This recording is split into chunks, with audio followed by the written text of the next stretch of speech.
Welcome to snacks organics. வெயில் காலம் நம்ம தர்பூசணி வாங்கி அடிக்கடி சாப்பிடுவோம். ஆனால் அந்த சதைப்பகுதியை அப்படியே தூக்கி போட்டுருவோம். இனிமேல் தூக்கி போடாதீங்க. அதில் எப்படி துவையல் அரைக்கிறதுன்னு நான் ஏற்கனவே ஒரு வீடியோ போட்டிருக்கேன்.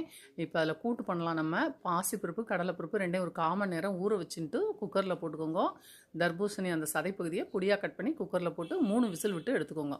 இதுக்கு இடையில் தேங்காய், பச்சை மிளகாய், ஜீரகம் வச்சு அரைச்சி எடுத்து வச்சுக்கோங்க மிக்சியில். இது வெந்ததுக்கப்புறமா உப்பு போட்டுட்டு இந்த அரைச்ச விழுதி விட்டு நல்லா கிண்டிட்டு கருவேப்பிலை எப்பவும் தாளித்து கொட்டுற மாதிரி தான். நம்ம கடுகு, உளுந்தம்பருப்பு, கருவேப்பிலை தாளித்து கொட்டிட்டேன்னா அருமையான கூட்டு ரெடி. இது சாதத்தில் தேங்காய் துவையில் போட்டு பிசைஞ்சுட்டு பக்கத்தில் தொட்டுண்டு சாப்பிட்றதுக்கு ரொம்ப சூப்பராக இருக்கும். நீங்கள் வச்சு அரைக்கணும் இல்லையா மிக்சியில், அப்போவே ஒரு பச்சை மிளகாய் கூட வச்சு அரைச்சிட்டேன்னா இதையே சாதத்தில் போட்டு பிசைஞ்சும் சாப்பிட்லாம். ரொம்ப ரொம்ப அருமையான டிஷ்ஷு.